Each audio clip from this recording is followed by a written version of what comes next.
All right. Welcome, everybody. It is May 11th, and welcome to the Elevate Academy. We're a place for student athletes, families, anyone who loves sports to gather together, elevate each other. We bring on some of the best coaches, athletes, business executives, and influencers who can all help you be the best you can be in everything you do. Our goal is to focus on the complete person, mind, body, game, life. So buckle up, let's elevate. And today we have an unbelievable guest on the show. We have Tomryan, the head wrestling coach at Ohio State University. Welcome to the Elevate Academy, Tom. Great to be with you, Dave. It's good talking before I got on air, too, about the old days back in Long Island. It's good to connect with you. Tom is a strong Islander from Wantagh, New York. We grew up literally one town apart, and real blue-collar neighborhoods we both grew up in. Tough kids, played every sport. What other sports did you play besides wrestling? Well, so basketball was my love, right? But in seventh grade, oh yeah, I was sweet in sixth grade, and then I got cut in seventh grade, so I wasn't that sweet, right? So didn't make the seventh grade team, and Mr. O'Leary, who was my coach, was the seventh grade basketball coach, was like, nah. You didn't make it. Dave, back in the day, there was no big conversation about it. It was just your name wasn't on the wall in the locker. You walked in the locker room. What's that? You got cut and you went home. Yeah, my name wasn't there. That was it. So I asked him what happened. He goes, you fouled it too much. Maybe try wrestling. And anyway, that's how it all started. Unanswered Prayers, right? I got to tell you, I had the exact same story. I played 1 year of basketball. I played pickup basketball my entire life. And right. I played 1 year of basketball in seventh grade. And my coach goes, "You're a wrestler." Yeah, that's funny. Yeah. But I played, CYO, second, third, fourth. I love basketball. I like soccer. I played a lot of sports. But once I knew, I think young people are, we shouldn't put them in boxes. Like, hey, you're this, you're that. When you want to be elite at something and you find your true love, I didn't need to be told hey, this is your sport. Like, I'm the best at this. So I ran track, I ran cross country, and everything was really honed in on building this big base of conditioning for the sport that I was going to ultimately do in college. Yeah. So for those of you who are listening, let me just give you a couple of highlights from Tom. First of all, he led Ohio State to unprecedented heights. He captured the 2015 NCAA National Championship. The next year, barely lost out in 2018 to Penn State in a just an unbelievable, any wrestling fan would say that's probably the best national championship ever. And you had runner-up finishes in 2008, 9, 17. You've had 7 top 3 NCAA championship teams. You've had, 3-time Intermat National Coach of the Year in 2008, 2009, 2015, 2-time NCAA Head Coach of the Year in 2009, 2015, 3-time Big Ten Coach of the Year. You've done an amazing job. You came to Ohio State from Hofstra University. And at Hofstra, I'm pretty sure, because I was always following it, I think you won like 5 league championships with Hofstra prior to Ohio State. Isn't that right? Yeah. Yeah, we got, Long Island's a great wrestling area. We started to keep the best kids home. We were cherry picking from the Northeast, some Jersey, some Pennsylvania. And, we started to get really competitive. Yeah, and then you go over to Ohio State. It seems to me, it's funny.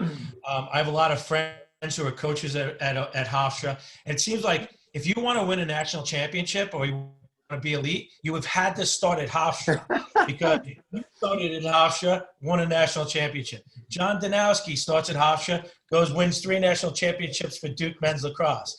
Shelley Klaus Balcom leaves Hofstra, goes to James Madison, wins a national championship at James Madison. Jay Wright starts at Hofstra, goes to Villanova, wins a national championship at Villanova. And then, it's funny, the next thing is John Cooper, who coached at Hofstra, goes to win a Stanley Cup championship with the Tampa Bay Lightning. What's in the water in Hempstead? It's a special place. I think the thing you get there, everyone there, the deep love that we have for this, each sport that we were in, and love. The other thing there is you just learn so many different facets of coaching. I think that was the biggest thing for me is, hey, if you want to sell tickets, you got to figure out how you're going to sell tickets, right? So there was just a lot of learning that occurs there because to some degree, you don't have this massive network that you have at some of these bigger schools. Ohio State, I have a staffer selling tickets. There's a department for raising funds. There's a department for everything at Ohio State.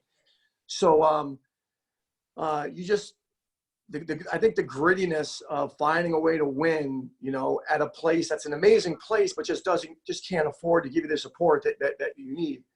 So, you know, all those guys, I saw Jay Wright when we played Ohio State, played Villanova last year. Jay came over to the office. We spent some time together. You know, I text Kotowski now and then, but yeah, just a great group of guys. Yeah, So John's a great guy, family friend, grew up in East Meadow, and he was on the show a couple weeks ago. But it is amazing, you know, all these great coaches who've come through Hofstra. Now, was Jack Hayes at Hofstra when you were there? He was.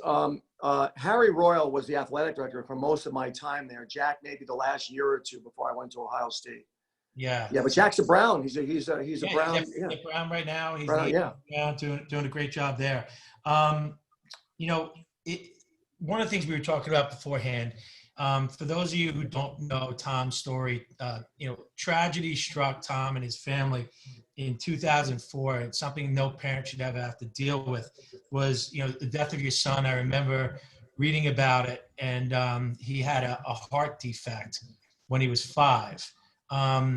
It's literally changed you as a person, and it's obviously, you know, there are families who can never recover from the death of a child. It seems like it's actually made you and your family even stronger. Yeah, I would say that you know, every one of us, I believe, right? I believe this to be true, that every one of us we have an empty space in us, right? And every one of us, we're trying to fill it, right, with different things. And for most of my life, right, I tried to fill this empty space with chosen suffering, right, with hard work harder, right? The harder you work, the luckier you get. You know, understand the work-reward relationship. Now, you know, trophies and all these things that human beings, we try to fill this empty space with. And every single time something didn't go my way, I could find the why to it. Here's why my team lost. Here's why I didn't win. You could look at something and say, but when you lose a child who's healthy, you know, I experienced losses that hurt, right? But losses don't bring you to your knees, right? Losing in the national finals didn't bring me to my knees. It was difficult. It was disappointing. It was heartbreaking, but it wasn't tragic, right? And for whatever reason, my journey, I had never experienced something that broke me, right? Like bone aching pain. And I wanted the answer, not only to why, but where was he? Where was he? And he died, you know, as you mentioned, he died of a massive heart attack. There were no warning signs. He was in great shape. He was 5 years old. He loved wrestling. You know, he was the coach. He was the son of a coach. He was with me all the time. So anyway, he just literally passes out at the dinner table. I try to keep him alive. Ambulance takes too long. They get there. We rush him to the hospital, and he's declared around 8:00 p.m. on February 16th of 2004 is when he died. February 16, 2004. And that was the line in the sand for me. And basically what I did was I was in so much pain. One, it quieted the world. And two, I considered the only two options that are possible for our time on earth. Now, I never thought about that. You know, I was raised Catholic, right? Went to participate in CYO and went to church every week. And I kind of knew there was a God, but I would say my commitment to that, I never crossed a gap between belief and commitment, and that's a huge gap. So basically, what happens is I quiet the world and I assess life. Right now, I'm 36 years old at the time. Things are going really well overall. I got 4 kids, great wife, got a nice house. My team's doing well at Hofstra. I was just living, and life was good. And then tragedy strikes, and I basically considered the meaning of life. And here are the options, right? Option one is chance. That all human beings are here by the end result of chance. Option two is that all human beings are here by the end result of a God. And I took a piece of paper and I put a line down the middle, and it was God on one side and no God on the other. And I went to work.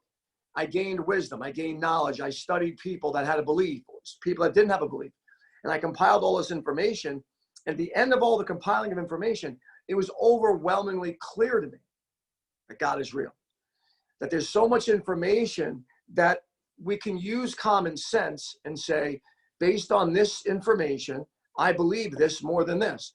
And not only do I believe it, right? Believing is a passive thought. Action, commitment is what has to happen. And I committed to God and committed to getting to know him. And that's really where this empty space, it's the first time, it's ever been filled at the level it's filled. And I live with a sense of, despite the fact I get this heartache, I live with this sense of joy. And we know joy and happiness are different, right? Happiness comes and goes. I was really happy the night we won the Nationals. But if we didn't win the Nationals, I'd have been disappointed, but I still had joy in me, right? The sense of knowing my maker. How'd I get here? What is my purpose? Right. So that was a big thing for me that I learned through that tragedy.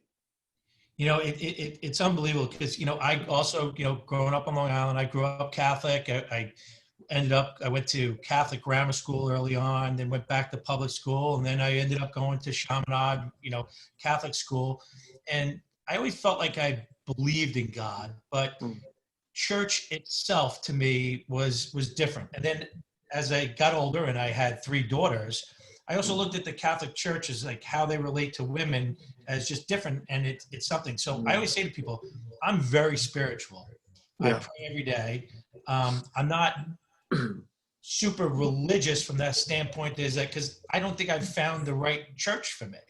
Yeah. And, so from that standpoint, it's but I do believe in God, and I've prayed to God so many times to say, what am I supposed to be doing with my life? Tell me. Yeah. And luckily for me I had a former client of mine when I was at Merrill Lynch who we just became really good friends. And one day we were having this deep conversation in his office. We were in Huntington Station, and I said, I'm not sure. And he goes, Dave, open your eyes. God has a plan for you. Follow the signs. And then I started like really trying to pay attention. I'm like, God put me on this earth and I'm supposed to be a coach. Yeah. Help kids to be the best that they can be. And, and I truly believe that's what I'm hearing. I still think, as you and I were talking off the air, I still have more of the story to tell, to help kids. Yeah. I mean, that's a great mission, right? I mean, who we serving, right? I think the world moves us to a place of believing in fool's gold, right? The world wants to believe in fool's gold. The more likes you get, the more friends you have on Instagram. We had a specialist come in Ohio State and tell us that 28% of young people, their best friend, they've never met in person. Ugh. Right? It's all online communication. We're not connecting, right? So, yeah. And wrestlers, are also a different breed. I think one of the things that always amazes me, and it's like, you guys were just getting ready. You were literally getting ready for the NCAAs. You just had the Big Tens, right? Yeah, we had the Big Tens. We were 7 days away. We have a countdown in the room that counts down the number of days you're away from the first whistle of the NCAA championship. It was March 11 when the season got canceled, and March 18 at 11 a.m. was the start of the national tournament. We had seniors ranked number 1. I thought, there's 10 weight classes in college wrestling. I really believe we're going to win 3 of the weights. Those guys had committed the entire year to being really prepared. A bunch of other guys were going to place. We would have had to wrestle extremely well to win it as a team, but I think we were going to get another team trophy. And to have that taken from you in an instant, right? There's a lot of ways that you can have a season not go the way you want, but never in the history of time has there been a pandemic, that ended a season. But our guys handled it really well. How are they handling it now? Are you in touch with them on a regular basis? Are you guys doing Zoom calls? Yeah, a lot of Zoom calls and calling them. These guys are, we the foundational piece of this program is love. Right. Well, I want to touch on that for a second because I was reading an article of one of your guys, Colin Moore, and in the article about Colin, he had said this, and he actually said, the foundation of your coaching is all about love. I think he called it truth and love. Mm. Yeah, no, I think that So right, the greatest example of all time was Christ. And I think no matter, you know, until, like, for me, and I'm not a holy roller. Like, if someone said, well, he's a holy roller, he's a religious guy. No, I'm not. I'm friends with this guy named Jesus that walked on the planet. Right? That's it. I don't think I'm better than anybody else. I sin like everybody else. I make mistakes, but he has a blueprint for success. Now, I believe in him. Like, my guys believe in me when I tell them that if you need to be running 15 to 20 miles a week right now. They all believe me. Here's the formula to improve. Now, the question is, are you going to commit to that? Sure, you believe me. Are you going to commit to actually doing the work, the action side of belief? And I always believed there was a God, but I never committed to knowing him better and finding out who he is. It would be like you know, me telling you, hey, Dave, I know that you know, you're 24, and I got this amazing girl I'm going to introduce you to, and you're going to fall in love with her. I'm telling you, she's amazing, and all this. And you'd be like, dude, I haven't met her yet. I mean, I don't even know her. I don't know what she's like under pressure. You know, what kind of mother did she have? Who is she? What is she made of? You know, this is maybe the second biggest decision I'll ever make, beside whether God's real or not. Right? That's the single greatest decision every human being has to make. But we don't put any energy into it. Right? So truth and love, I mean, losing my son caused me to put energy in the single most important question that has to be answered. Is God real or not? But the problem is I was too busy recruiting, raising money, coaching my team, playing with my kids, spending time at home, working on the house. I never thought, well, hold on. I made a lot of decisions. I made the decision who I was going to marry, what school I was going to go to, what job I was going to do. I haven't made a decision whether this is real or not. No one could infuse that in me. It was deep pain that caused me to search. So truth and love is one of the three leadership non-negotiables of being a great leader. And the first is example, right? Example is the number one teacher of young people, right? If they feel love, right? They feel love, right? I mean, so I often talk about building a big mass, right? And if we think about building a big mass, I think about two circles, right? There's these two circles. And in this circle, there's a little dot. And in this circle, there's a really big dot. And in the little dot circle, you know, leaders are reaching and telling, and you do this and you this and you that. And then over here, where there's a big mass, people are drawn to you, right? They're drawn to you because of the way you carry yourself, the way you talk to people, the way you treat people. They're drawn to that. I like that. You know, this side over here, it's short-lived. And we know that love is the most sustainable gift in the universe. And Jesus, so for me, he was the perfect example. When I read John in scripture, as soon as I made a decision, listen, I got more information on God. That when I read John, I was like, oh my God, I've never felt love like this. And we know, right? Some kids grow up in tough homes. They've never felt deep love, right? They've never experienced what it would be like to be around someone that would surrender their life for you, right? Abusive homes where both parents are working and they're not around. I mean, so Jesus was the ultimate love. He died for us, right? The second thing is he was a great example. When I read John, I was like, oh my God, the integrity of it blew me away. The second thing is truth and love. That in every conversation, right, we want to have a perfect amount of truth and a perfect amount of love. Too much love, and a typical athlete is going to be like, come on, man, you're appeasing me.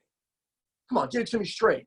I want it straight, right? Too much truth, and it's like, you offended me, right? So we want every conversation is about truth and love. Look, dude, I love you. I care about you, man. I want the best for you. It's never out of my anger. It's never out of what's best for me. It's always what's best for you. And sometimes what's best for you is tough, right? Love is, right? C.S. Lewis, love is more stern and harsh than mere kindness. It can be hard. Listen, you're honey, listen, you made a mistake. You're not going to the junior prom tomorrow night. You're not going. Trust me, it hurts me more than it hurts you, but you're not going. So that whole thing, truth and love, and then embrace pain and suffering, right? We do the difficult things, right? The world says, sit on the couch, take it easy, right? The world says you can have it in 10-minute abs. You can have your abs looking great in 10 minutes. The world says everything's fool's gold, right? We both know that, yeah, you can have 10 minutes. You can have abs in 10 minutes, 10 minutes a day, right? For the next 5 years. And then look at your stomach. But it ain't happening overnight. So, you know, the bottom line for me with when Colin making that statement is that I believe that with every ounce of me, right? That those are the three things, and I fall short. And when I fall short, I recognize it. Hey, you know what? You're right. I should have dealt with that differently. Right. But that's the beauty of it, I think, and it's one of the things too. It's you're looking at athletes and coaching athletes and letting them know that it's okay to make mistakes. And I think one of the most important things that even with me as, coaching lacrosse and things like that is when I'm able to say to my kids, hey, listen, I'm sorry about that. I made a mistake. Yeah. And I think it's important that they, as young adults, see an adult admitting, hey, I made a mistake. I was wrong, but let's move on from it. Let's learn from it. It's so powerful. We're humans. We're broken. We're flawed. We make mistakes. It's so powerful for a student athlete to hear that, hey, this dude ain't perfect. This guy understands. It opens the door to their heart, right? And it's always, I heard this thing I love, is lead with mercy, right? Lead with mercy. Like let the conversation. Listen, it doesn't matter how right you are. Right. I'm dead right. It doesn't matter. If I lead with mercy, the chance of whoever I'm speaking with understanding what I'm trying to get at them, or share with them, it'll be heard differently. Well, it's interesting. You say mercy, and it makes me think of another word. I was recently interviewing someone, and they said they were talking about Buddhism, and they're like, Buddhism is not a religion; it's a philosophy. And the thing that Buddha said, he said, we all need three things: we need love, kindness, and empathy. And mercy. Yeah, mercy. Yeah, right. Empathy. It's the same thing almost. Yeah, now, for sure. It's beautiful. Yeah. When you're, wrestlers are a different breed. I really feel that because, I just had on a coach who's a baseball coach on the show. And one of the things that he was talking about is he goes around and he asks all top baseball coaches, what are they looking for? What are they looking for? And a lot of it was kids who are self-starters, kids who are self-motivated, all those things. Wrestling, these kids really are self-motivated. I don't know a lot of other high school sports, and I'm staying in high school, not yet getting into college, where kids are getting up at 5 a.m. and they're going and running 3 to 5 miles before the school day even starts, then going to school, then going to wrestling practice and having a hard hour and a half to 2 hour practice. There's a whole different level of commitment. Do you see that? I would say anybody that's elite, right? I don't care what sport it is. So sustained success, right? You can get really good at something, but sustained success. So it goes at some point, right? You move from high school sports to college sports to pro sports or college sports to Olympic sports. And listen, there's certainly, the higher you go, there's a little more talent that's needed, right? But the biggest thing I would say is deep love, right? Deep love figures things out, right? It's like, I just wanted to become a better wrestler, right? And I had so much love for it that, you know what? No one had to tell me to go get a VHS tape of Fadziev and watch wrestling. So right. I think that this, well, that's the self-motivation, right? The self-motivation, yes. It solves problems. Someone that loves what they're doing, mommy doesn't have to set the alarm clock to get up at 6:30 and chase you out of bed. Kyle Snyder was one of my best wrestlers ever. Logan Stever won 4 national titles, a world title. Jay Jaggers, Mike Basillo. The elite, there are clues. They leave clues. And self-motivation, being a CEO of your life, any single guy that I've ever coached, this is true. I've ever coached has won an NCAA championship, placed high at the national tournament, separated themselves, climbed levels, never in my office. Never discussion. Hey, you didn't go to class. Hey, you missed a tutor. Hey, right. Turn your dang singlet in. Hey, they're just CEOs of their life. There are certain things that they value. I love that. CEOs of their life. I love that. All the elite, right? All the elite, they manage their stuff. I've had some guys, listen, I can tell you, I've had some guys, I call them, it's like Hansel and Gretel. If you want to find them, just travel, find his stuff. He leaves the arena, you'll know where he is. He'll drop a sock here, a shoe there. Listen, the elite take all their stuff and they put it in a nice pile and they put it in their bag and they go right where it is. And after the event, they pick it up and they put it in their bag. They're organized, their mind's thinking, they're problem solvers, they're intelligent. They don't need to have a like, you know, a 30 on the ACT. They're just intelligent. They have an awareness about them. Right. You know, and their work ethic, you can, in any formula through the history of time, you look at anyone that's studied the power of habit, outliers, anyone, the history of time, you take hard work in the formula and you multiply it by 2. It's multiply it by 2, right? And then, and you know this, right? We know this, multiply it. I don't care how hard you multiply it by 2. And here's the thing. The only way to get somebody willing to multiply hard work times 2 is love. They have to love it. My love for it hasn't helped it. I mean, not many people, they loved it. Right. They loved it. They got up early. They chose to do it. I mean, my kids wrestled. I didn't push them in wrestling into the sport. You think that my will is going to make you great? No, your will is going to make you great. So, yeah, I think that those are just, you know, some of the things that I've seen through the years about, you know, people that have climbed levels. Ultimately, it comes down to, I know it sounds goofy and corny, even wrestling, love. And wrestlers are hard workers, you know, but look at, you know, I learned, you know, Barry Bonds.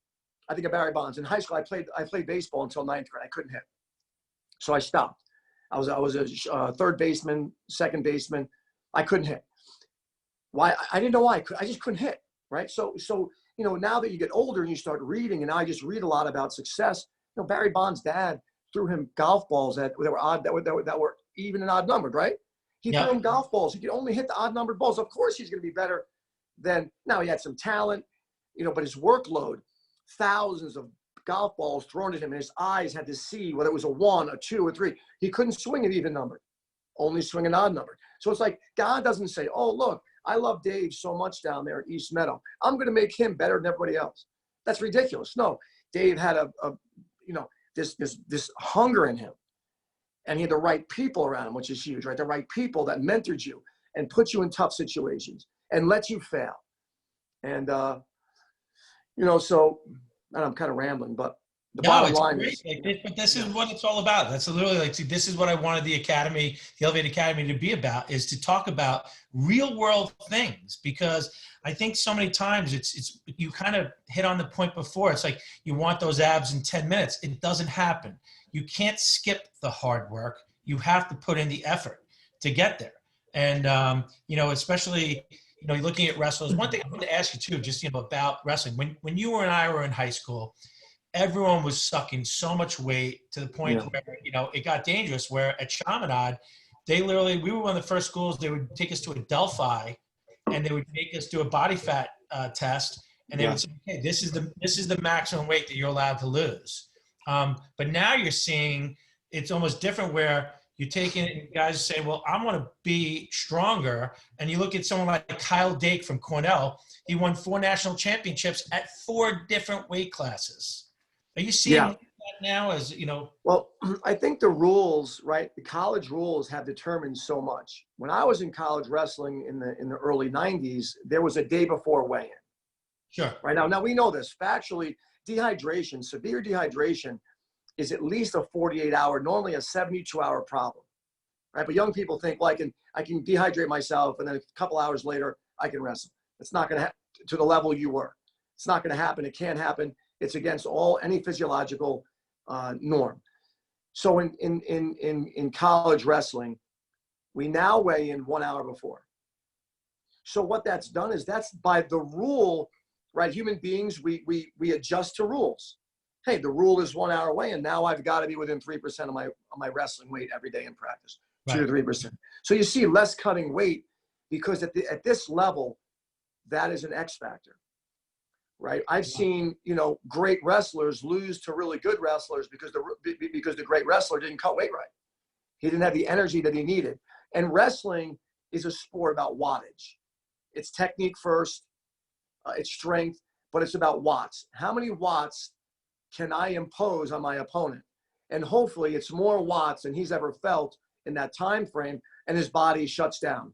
His brain, under duress, breaks down. Under duress, it stops making the split-second decisions that it needs to, and I capitalize on the exhaustion. Right? It's the ultimate equalizer in the sport of wrestling. Right? Conditioning, toughness, Toughness is just about doing something over and over again that's really hard, right? The more you do it, the tougher you get. The less you do it, the less tough you get. So, yeah. You know, it's interesting. You know, when I was in high school and in college, it always would go. Wrestling would always start the earlier weight classes, the lowest weight class, and then just work their way up to the heavyweights. So I always remember, because I wasn't the guy who would go sit in the locker room. I was watching every single match, and you know, I'm literally wrestling the entire time, watching my teammates wrestle. And by the time my match came, I already wrestled 10 matches mentally before then. As a coach, how exhausted are you at the end of a wrestling match? Because you've got to be literally wrestling every one of those matches yourself. Yeah. It's way harder than wrestling ever was for me. I wasn't someone that got really nervous before competitions. You know, I coach some guys that get really nervous, and we work really hard for them to, you know, gratitude. I say it's hard to be grateful and fearful in the same instant, right? And if you're truly grateful and just grateful for the opportunity, and I'm healthy and I'm fortunate to be at this level, it's hard to have, you know, experience both. So we try to minimize stress, right? We try to minimize stress so that, you know, the nerves that they experience are lessened. But as a coach, you know, I get in the corner and I just honestly, I always pray, you know, God, listen, whatever happens, let whatever happens, us learn from it and grow, right? Whatever happens, let us learn, because losing doesn't mean you learned anything. And winning doesn't mean you learned anything. If you lose and there's no action side, well, here's why I lost. I lost because the guy got to my right leg and I couldn't defend it very well. Right. Well, you didn't learn anything yet. You've realized something, but you didn't learn anything until you go back in the room and you have someone get on your leg 5,000 times and you defend it and it stops happening. You didn't learn anything. You acknowledge something. Yeah, you know, it's funny, you know, I think it was, oh my God, Bruce Lee, his quote, he said, "I'm much more scared of the person who practices the same thing 10,000 times versus the person who tries 10,000 things differently." So powerful. You know? Yeah, I mean, but that's, you know, technique. Let me ask you a question. How did you end up at Iowa? I mean, when we were in high school, the standard bearer was Iowa Hawkeye wrestling. It was like, that's where, if you were a wrestler, you know, you wanted to go to Iowa. And it was funny because one of my teammates was a state champ in Iowa, E.C. Muehlhart, and at Brown. And it was always like, why didn't you go to Iowa? Why'd you come to Brown? Yeah. And, you know, how'd you end up at Iowa? So, you know, I signed a full scholarship. My brother was at Syracuse. He graduated the same year you graduated. Remember that. Right. So he went to LSU. They dropped. He went to Tennessee. They dropped with Gray Simons. He went to Syracuse. And by the time he was at Syracuse, I was coming out of high school. He was 2 years older. So I always wanted to go to Iowa. As you said, at the time, they were the mecca of wrestling. And Dan Gable was there. And I, you know, saw stories on Dan Gable. And the thing that, you know, I compare it to my faith. The thing about Gable was I trusted Gable. I trusted him. And what I chose to do was I believed Gable. I acted. Right? There was a commitment level to that belief. So I was at Syracuse on a full ride there for 2 years, and wrestling with my brother. We were roommates first 2 years. He was at 158. I was at 150. You know, life was really good. But I remember after the Nationals, my second year, I felt like I'm gonna die someday, and I am not gonna be on my deathbed fearing failing. Right? There's no way that I'm going to be, allow my life to be governed by the fear of failure. So, which would be going out there and never making the team or whatnot. So I just packed my bags at the end of the semester in June, my sophomore year. That was 1989. I packed my bags. I drove out to Iowa. I checked into a hotel and I went through their summer practices and, you know, got beat up pretty badly by people smaller than me. You know, you think size, you know, in wrestling, you think you're bigger, so you should, you know, have an advantage, but I didn't. And I learned, though, what I got was I got truth. And this is in this book I wrote about, you know, chosen suffering. The love I had for it, I chose to suffer. I believed Gable, and then I committed to that belief, right? And it was a lot of beatings, and I got beat up badly quite a bit. But ultimately, the love kept me coming back. Like, hey, I got some truth, right? Hey, this guy was stronger than me. Well, I Right. gotta get stronger. This guy was more fit than me. I was doing well for the first 15 minutes, and then he broke me after 15 minutes. I got to get more fit. And you just start to, solve problems that weren't exposed in a less vicious place, right? Yeah. Vicious, yeah. Yeah, I mean, listen, I'm sure that the Hawkeye wrestling room, it's like a grinding stone. The knife Yeah. doesn't get sharpened if it's not grinding against something, and you're grinding against not only elite wrestlers, at your weight class, the weight class below you, the weight class above you, but you also have a legend in Dan Gable leading you guys. I mean, that had to just be an unreal experience. Yeah. I mean, you learn your shortcomings, right? You got truth. Every day in the room, I had instant feedback, right? We all want feedback, right? It's so important for a student athlete, right? Anybody. I want feedback. And not that we need it. I want feedback that was good for me. Well, in wrestling, you get it every day instantly. Sure. He was stronger than me. His shot was better than mine. His offense was better than my defense. But the thing that I was getting there was I knew that the people I was wrestling, some of them were Olympians, world champions. So I knew that I was getting absolute truth, right? There was no one I could wrestle any tougher than this guy. And if I can score on him, well, why would not I have the confidence, right, to believe I could score on anybody? And at the time out there, it was just, I'm so blessed to have gone out there. I'm blessed that Gable gave me an opportunity. The guy my weight was 5th in the country that year. He was a sophomore, same year as me. But I had made a decision that I was going to die trying to reach my full potential in wrestling. And this deep love I had for it, I keep going until this deep love I had for it, it made me solve problems. No one had to call me and say, well, what do you think about this? What about that? No, I'm thinking about it. CEO of my life. Here's the problem. Here's how I'm going to solve it. I love it. I mean, I really do. I mean, I think it's unbelievable from the standpoint of, what is it? Now, today, obviously, there's a lot of things that drive you. Looking forward next year, Ohio State wrestling, what's the scouting report next year on you guys? What are the out of the Buckeyes looking? Yeah, we got a great team. I mean, we're in a great spot. I've got a great boss. Gene Smith at Ohio State supports us, and we have so many resources to help these guys, live up to their full potential. We brought in a really exciting Cuban. I think there's a lot of stories around Anthony Etchemendia. He was a 6-time Cuban champ. He's beaten the world champion before. He's an incoming freshman. He was a political asylum. He defected from Cuba. Pretty amazing story. We've got he's going to be challenged by a 4-time state champ from Ohio, Dylan D'Amelio. I mean, we're loaded up and down the lineup. I'm looking forward to some normalcy. I mean, we have not been in the room since March 11th. So what? Yeah. And this, Coach, right? It's like the teams right now that are really self-motivated, the individuals that are self-motivated in March, April, May, June, July, we're going to be in quarantine until July, maybe August. Those 5 months, anybody that doesn't think that those 5 months, the work you put in those 5 months won't impact next March, they're going to fall behind, right? You're either progressing or regressing. And I'm just looking forward to get back with my team. Yeah, it'll be a fun year. Jack Hayes, the athletic director at Brown, and was your athletic director for 1 year at Hofstra. I remember he came. I watched him speak one time, and he said, every day you're either getting better or you're getting worse. Mm-hmm. You don't stand still, because when you're standing still, you're not getting better. So that's the way you look at it. You're either getting better or you're getting worse, which I love about it. When you're looking at kids that you're recruiting and you're trying to bring in kids, what characteristics? We talked about self-motivation. What characteristics are you looking for? So we do extensive research on every student athlete that we look at. So we get multiple recommendations, not only from his high school coach, but multiple high school coaches. We talk to opponents.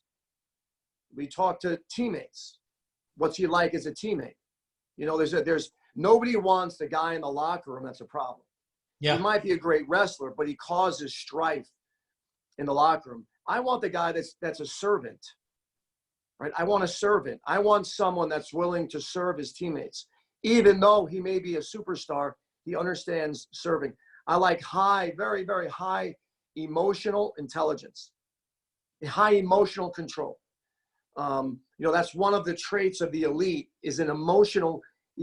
So they say one of the things, right? Studies would show that one of the things that bring us down the most is the inability to reduce impulse, the inability to run away from our impulses, right? That causes us so many problems being impulsive. I look for non-impulsive people, strong core, incredible work ethic, aggressive, right? We have like Moneyball app. My head recruiter, Anthony Ralph, has a Moneyball app. He pulls every match the kids wrestle, every match, and he looks at margin of victory, right? It's very hard to change a mindset from someone who's defensive to offensive. And defensive doesn't progress as quickly. Right. Right. There's less progress with someone who's defensive. I want a guy that's willing to take chances. Sure. Aggressive. Go get the leg. So he didn't finish it. Go get it again. So go get it again. Eventually, your brain will connect the movements, but it'll never connect something that's never tried. Yeah, well, I think that's amazing because especially in wrestling today, where I look back, when I was wrestling in high school and 2 years in college, it's definitely different because now you're looking at even your most elite wrestlers is you're looking for them to get that technical fall, to get that pin. Why? Team score. People look at wrestling and they go, it's an individual sport. No, it's a team sport because that team score matters. And the margin of victory does matter. Yeah, and progress, right? We were saying, and it's just true. It's not even saying, it's just the truth, right? That trust precedes progress, right? That until you deeply trust something, whatever it is, and it's whether it stood the test of time or you put it to the test, until you really trust it, progress isn't nearly as fast. For me, going to Iowa, within 90 days, everyone that was beating me, I could beat. The progress was incredible because my trust was, if he said do something, I did it. He said drill 5 times a week in the morning at 7:00 with this guy, I would do it. There was so much trust in him that progress was incredible. Yeah. Right? It was whether it's, listen, go back to our faith, right? Until you actually believe or get to know whether Jesus was or not, your progress faith-wise isn't going to be strong. How can you progress in something you don't know if you believe in it? Right. Right. So peripheral. Yeah. Yeah. But you seem this year too. You seem like your captains that you had on the Buckeyes this year were just really incredible individuals who were just selfless and just watching and watching the matches, listening to the announcers on TV talk about your captains it was remarkable. I'm like, wow, that's how lucky to have such phenomenal people. But in essence, what they are, they're a mirror of you. Yeah, and their families, right? I mean, these kids, Colin had his amazing father. Listen, when I sat in his living room and I met with the family, I left the house and we didn't have a big offer for him. He was a one-time state champ. And I left the house and the dad goes, listen, we're going to need a little more help than that. We love Ohio State. We want to be with you. We're going to need a little more help. So humble, so to the point, so honest, so direct. I left the house, got in my car, called my coaches and said, he is an absolute must get. This kid was raised the right way with honesty, truth, and love in his house. It was clear at the table. When his mother spoke, he sat up, listened to his mother. Never said, no, mama, never talked back to her. I mean, just complete respect in the home.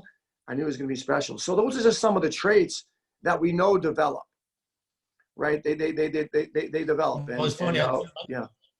My next question for you, but you just kind of answered it, was like, give everyone an inside Ohio State great story many people might not know about. I'm sorry, Dave. I just did that with. Sorry, Dave. You're cutting in and out. I said, give everyone an inside story in Ohio State that people might not know about. Inside story? I mean, I don't know. I mean, we got tons of inside stories. Inside story about Ohio. Dang it, I'm losing. One that people might not know about. Okay, there you go. Sorry, my it froze. favorite. Inside story that somebody Yeah. may not know about. I mean, I think there's lots of special talents inside the room. Tervel Delegnev is an amazing dancer. He's great at card tricks. Jay Jaggers is a show. He's got an Instagram show on Friday nights that he thinks he's really cool, and then bringing on all these hot shots, and he's interviewing what they might not know about. I mean, we love each other. They may know that. I don't know. That's not so good. That answer wasn't so good. I'm sorry. It's perfect. It's you know what? Listen, it's really what it is. Now, go through this whole thing. I really asked people 3 questions to finish things up, but I had another question. We're going through an unprecedented time. What's your silver lining in all of this? Yeah, I would say that the silver lining is, the Stockdale paradox is one that just, hits home for me. The Stockdale paradox was basically, Stockdale was a POW. He was a POW. He was in the worst, right? He was experiencing the worst suffering a human being could go through. It's almost like Auschwitz situation, and the people that made it through. I would recommend this book to people to Man's Search for Meaning, right? It's the Auschwitz experience, and you're in the unthinkable. You're being treated in a way that no human being should be treated. And the Stockdale paradox was basically, Stockdale made it out as a POW, but he watched many men die of broken hearts. Many men didn't make it. They went crazy. They ultimately went crazy. And the reason why was they were convinced that in Christmas they'd get out. And Christmas came and went. And then Thanksgiving came and went. And then Easter came and went. Or Easter, and then Thanksgiving. Then next year, we'll get out by Christmas. We'll get out by Thanksgiving. Easter came and went. They died of a broken heart. And what Stockdale said was the ones that made it through had the perfect combination of optimism and realism, right? This perfect combination. Look, we're going to make it through this. Right? I don't know if my team's going to be back in July, August, September, if we're going to have a wrestling season this year, but we're going to have wrestling again, right? And in the midst of this, I think the thing that's the most important for all of us, I mean, God didn't do this, right? But the reality is that we have time now. We're not watching sports. We're not watching concerts, right? We're at home reconnecting with people that we love, and growing us, building our mass. So the challenge to any listeners, build your mass. If you want to be a leader and make a difference, the bigger and stronger your mass is, right? Mass attracts mass. And if you're building your mass in a good thing, then the right people are going to move into your life. And if you're building your mass in the wrong thing, the wrong people are going to be attracted to you. So build your mass in this tough time. Know who you are, know why you're here. Listen, I would die for knowing that human beings are not chance. They are not chance, right? The human beings have a creator that loves them, and that no matter who is in their life and the way they were treated or mistreated, that person just didn't know God. He just didn't know their purpose for their life, and that you're loved. Well, I'll tell you right now, Tom, you're doing an unbelievable job with everyone that's, involved with the Ohio State Buckeye program. You've taken this program and brought it just to a whole new level. I can't wait to continue to watch it. But our question for you comes from our prior guest, and his nickname is Coach Ballgame. He's a baseball guy, and he's literally one of the most positive people you'll ever meet. And his question for you is, what makes a great youth coach? Let's see. A great youth coach is someone who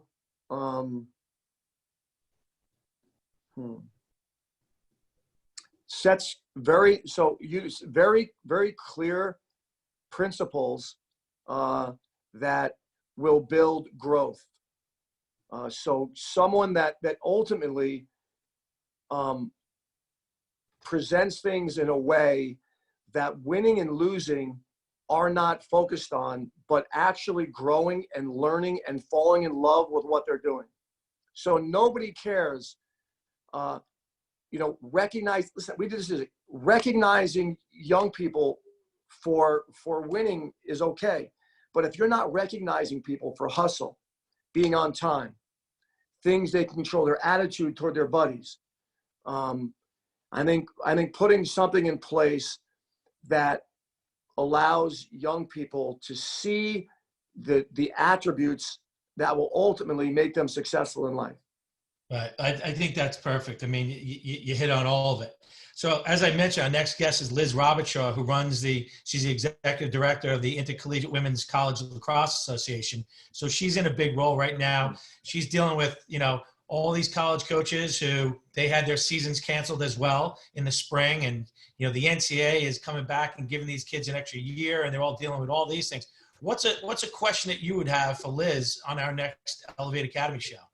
Yeah, I think I would ask her, and this might be it, but we don't know that. I would say, what's the toughest thing you've ever been through, and how'd you get through it?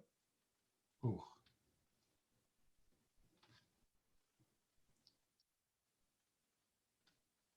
I love it. Now, last question for you, Tom, and I get you off the hook now and get you back to Buckeye wrestling. The Elevate Academy, what we're all about is by bringing in great people like you and spreading the words, the advice, the experiences. What's the best piece of advice you've ever gotten, and who gave it to you? The best piece of advice I'd ever gotten was probably my uncle, and he challenged me and asked me, "What's the meaning of life?" What's the meaning of life? Oof. So that was right after I lost my son. What's the meaning of life? And obviously I didn't know this at the time, but get to heaven and bring as many people, serve as many people as you can along the way. Now that sounds really good and sounds very religious and very this and that, but until each of us are touched personally with something that causes us to ask ourselves this question and not settle for anything other than a mind-opening study of it. It's hard to know. Yeah, it sounds like you found it. And, I feel bad that it took such a tragedy, but, from tragedy, sometimes I'm getting emotional. Yeah. From tragedy, you get stronger, and the impact that you are having on so many kids throughout the country is just amazing. And I know you wrestlers, they love you. I thank you so much for coming on and being a guest on the show, and just keep elevating everyone the way you have been, and appreciate this so much. And we'll see everybody on Wednesday on our next show. But Tomryan, this has been absolutely phenomenal for me. You dropped me to my knees, brother. Hey man, great to spend time with you. I got the chills. Listen, great to spend time with you. Thanks for having me on. Hey, I appreciate so much. Hey, thanks to Tomryan, everyone. Keep elevating yourself and all those around you. We'll see you soon. Take care, Tommy. See you, buddy.